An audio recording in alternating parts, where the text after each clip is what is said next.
کورد بە دوو بەرەی جیاوازەوە ڕێگای بەغدای گرتەوە بەر بەرەیەک یەکێتی و پارتی و بەرەیەکیش چوارلایەنە ناڕازیەکەیە.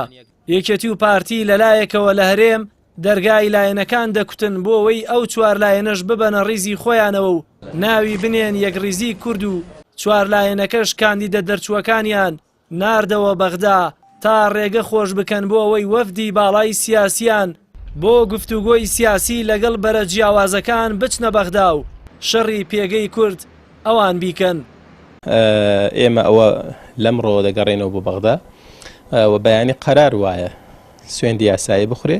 ئەو کاتە ئێمە ڕێخۆشکردن دەکەین بۆی کە سەرکردایەتی چوارلایەنەکە نوێنەریان بێ بۆ بەغدا و گفتوگۆ بکەن دەربارەی دروستکردنی حکوومەتی نوێی عێراق.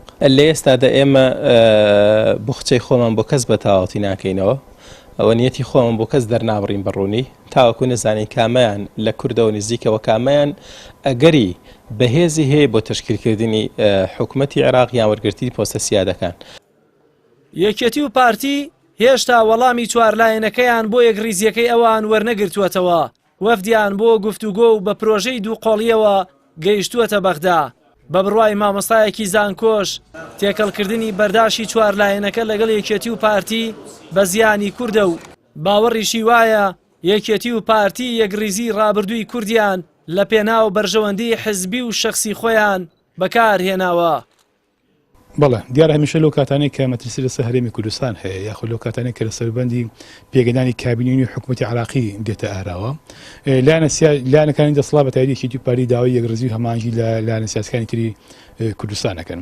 ئەمەش لە پێناو کۆمەڵێک بەرژەوەندی شخصی و حیزبی کۆمەڵی دەستکەوت و پلۆپۆستی وزاری لە کابینەی بەغادا. 2000 کە هاتن سەروەگرتنی کابینە و سەروەگرتنی پلۆپۆستەکان دواتر هەموو بۆ بەرژەوەندی حیزبی و شخصی خۆیان بەکاردێنن. 2000 خەڵکی کوردستان لەسەریشی قەرزارە بێتەوە هەرنەجار نوێنەرەکان درانەوە تونێڵی سەحبی سیقیان لێکراوەتەوە.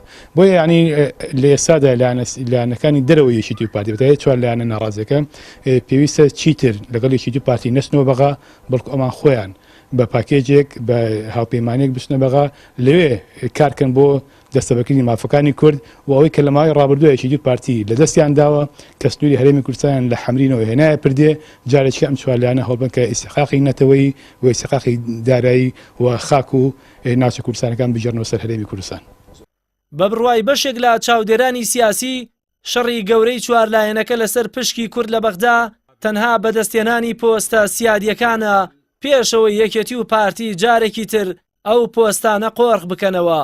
شەڕی یەکەمیشیان لە پەرلەمانەوە دەست پێ دەکات کە تەنها و تەنها یەکڕیزی ئەو چوارلایەنە گەرەنتی بردنەوەیان دەبێت.